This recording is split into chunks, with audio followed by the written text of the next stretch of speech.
Okay, I'm going to call to order this work session for the Board of Commissioners. It is December 8th, 2021. The first up was Mr. Crow, Commander Crow of the jail, but I don't see him on this call. There he is. Oh, good.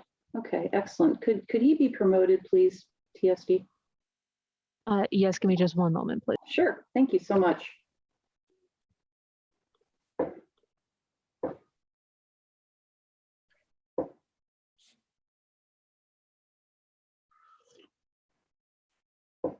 Good morning, Commissioners. Good morning. Please tell us all about this agreement. We are wanting to change our communications provider for the jail for the inmates. And a little bit of the backstory on this. The FCC controls the rates that any of the telephone or communication vendors levy on the inmates for phone calls, any other forms of communication. The vendor that we currently have notified us in October that as of October 26th, our rates would be changing in the jail. When we did a little bit of research on this, we found that the FCC regulated that the rates be set at a lower rate for jails that have beds over 1,000. So that really didn't affect us. The current vendor just made a blanket policy for all of the customers that they had, and they decreased our commission and increased the rates that they would be charging the inmates. As far as tablet usage, other forms other than the telephones. So we really didn't think that was right and the correct way to do business. So we checked with another vendor. This vendor is a smaller vendor. They have several counties in the state of Indiana and elsewhere, but they generally deal with smaller jails, our size and maybe even smaller. Their rates were already lower than what the previous vendor or what our current vendor is currently charging. And we would get a better revenue, a better commission from them that we could put in our commissary and use for assistance with things like our GED, our program dorms, things like that. So I just wanted to make you aware of what was going on and what we were wanting to do and why we were wanting to switch. Thank you so much. Comments, questions, Commissioner Jones? Yeah, I was curious about the term chirping. I wasn't sure if that was equipment or people talking or just what it might be. Okay. Sounds like birds. It is a form of communication, and I agree the chirping is kind of a funny name. Basically, it's like an iPod where they're able to send text to people outside. They are all monitored, so we have access to them. In the jails that it is going on in currently, the inmates love them. They take better care of them than they do the tablets that we currently have. And it's an added way for them to communicate with people outside. It's an added way for us to earn a little bit of commission for our commissary line. So really, it's a great thing for both parties. Great, thank you. Commissioner Giffens? I wondered what that was too, so thank you for asking. I appreciate getting the backstory on this too, in terms of why there's a desire to change. And I also appreciate hearing that it sounds like even better service since people can chirp. Yeah. Yep, and it's always a concern that inmates don't have access to their families, that the costs are high, and anything we can do to reduce that would be great, a really great benefit, I think. So I appreciate this effort. So this is something you can bring back to our regular agenda? Yes, and I have already got an agreement. I've had Lee Baker at the county attorney's office review it. We had to have some language put in there that has been regulated or mandated by the county. So I think everything's ready to go. I just wanted to bring it to you first, so you would have the backstory and understand what was going on. Excellent. I saw that Clark County is using this now, so I was just kind of digging around a little bit on the web.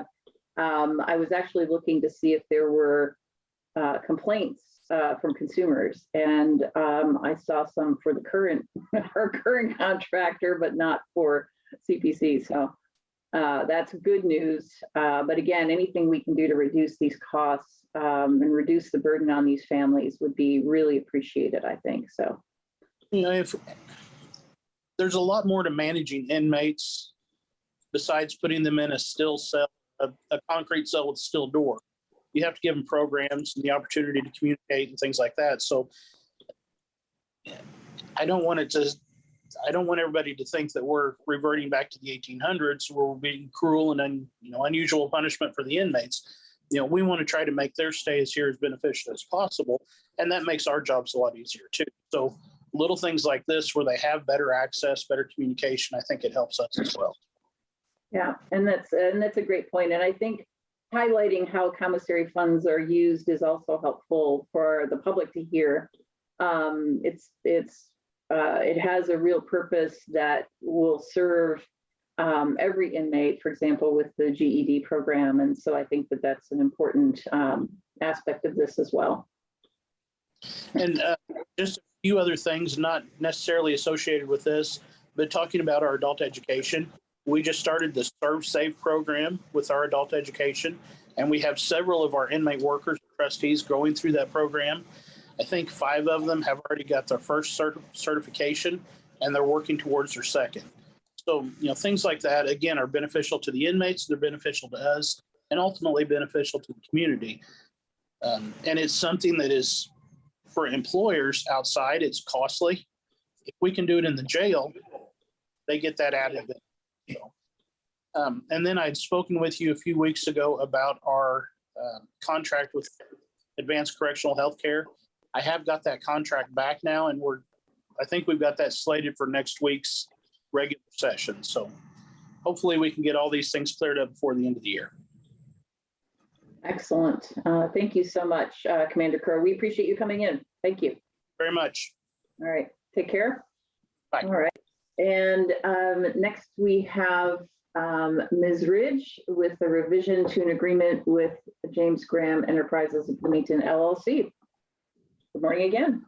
Good morning. So when it came to you last week, Jeff Cockrell presented this.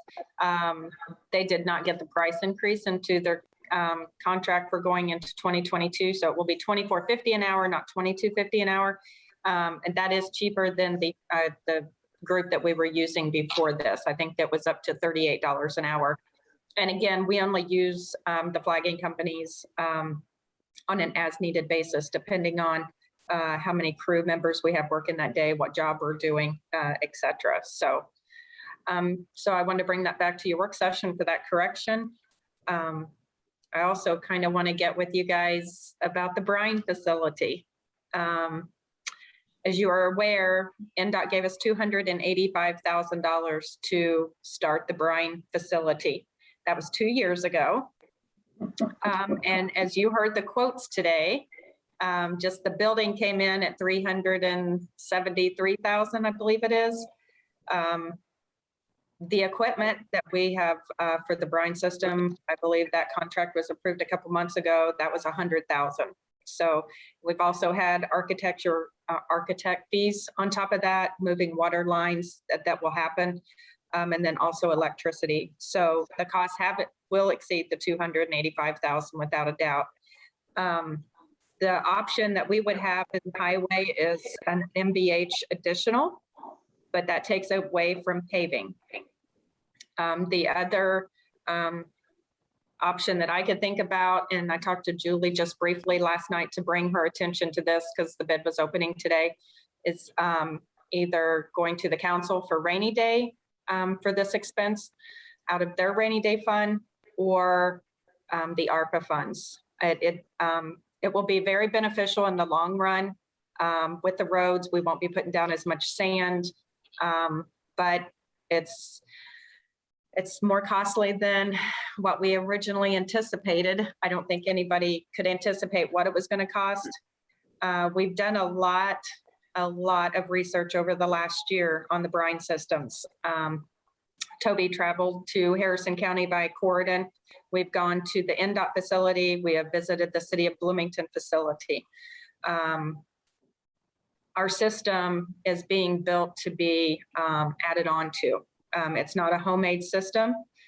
Some people can make their own brine system. We chose not to go that route. We wanted to have a good system that can grow.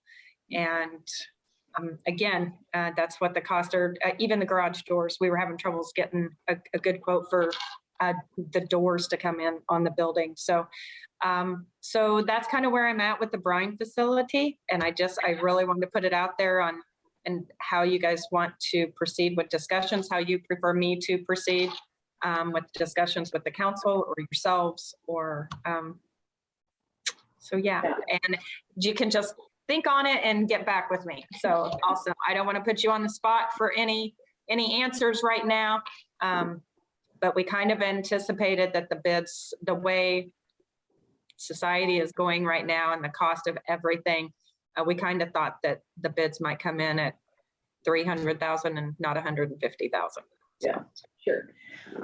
I think you can leave it with us for now, and we can speak with legal and double check ARPA requirements, and then. But I think what we would want to have is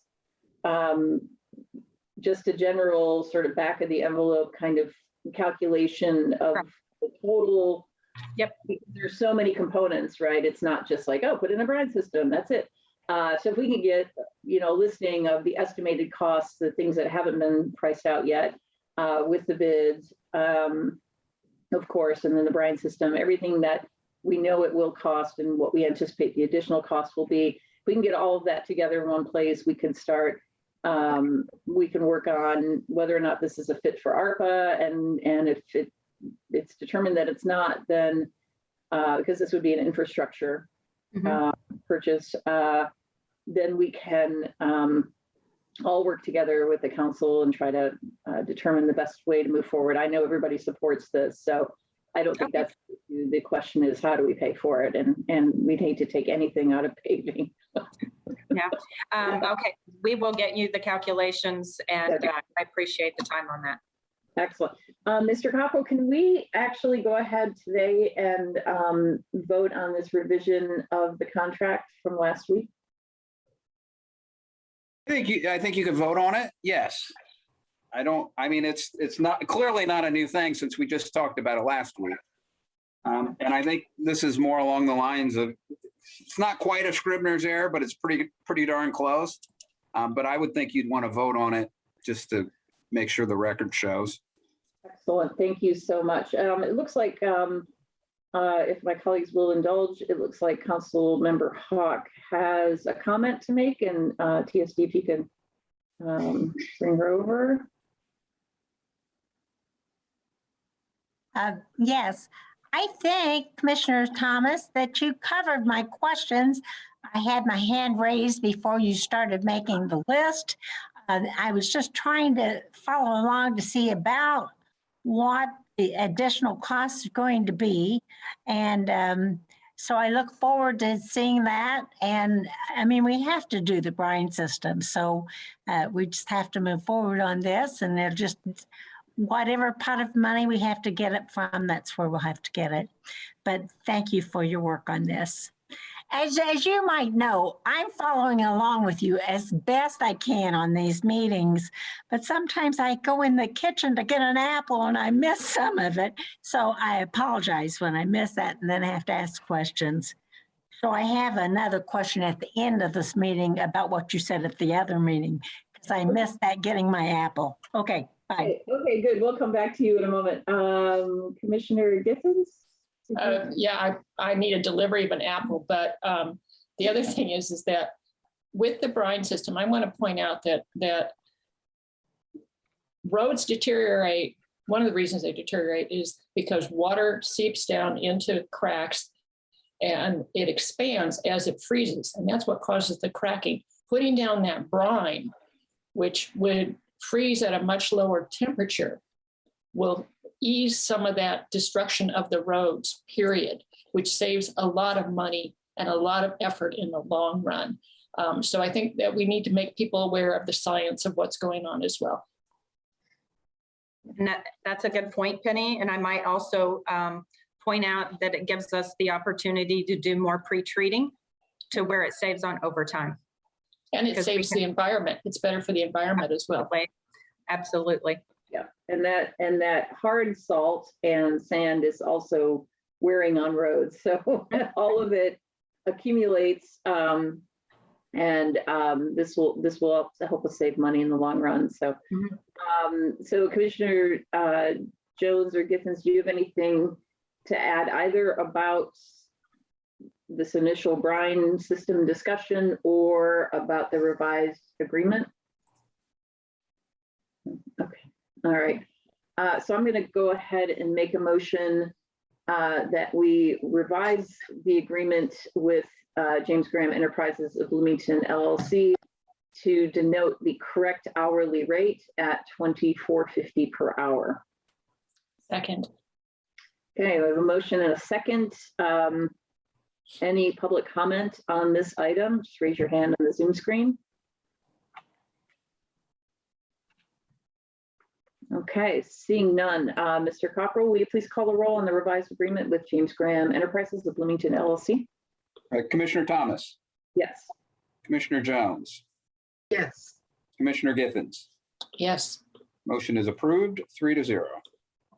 Excellent. Thank you, Ms. Ridge, for bringing these items. We look forward to getting more information on the brine system costs, and we'll move forward with looking at options. All right, thanks. Councilor Hawk, did you have anything else you wanted to add? Whoops, I didn't lower my hand, so I'm not on okay. this. That's okay. Did you have anything to add to our work session? Because we don't have any other items. Oh, yes, earlier, in your earlier meeting, I was getting my apple. Something about your scheduling, and you were disappointed on the council's response on your salary ordinance. So I would, if I was gathering that correctly.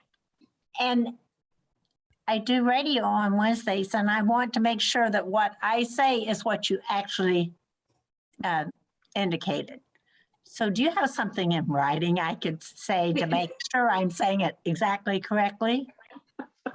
Well, what we did is we just continued the item on our meetings because we meet every week, which I think helps everyone in the county, whether it be residents or county staff, because it keeps things moving pretty quickly through the chain. But it is a burden not only on our staff to meet weekly, but it is a burden on us. And so, yes, it's connected with our concerns about compensation.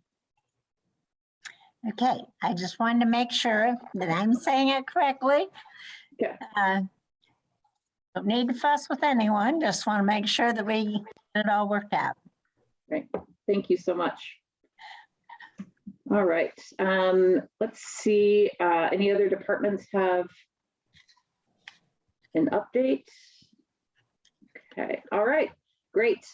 So our work session, unless my colleagues have anything, our work session will be concluded. Okay, great. So we are adjourned and we're back next on December 15th.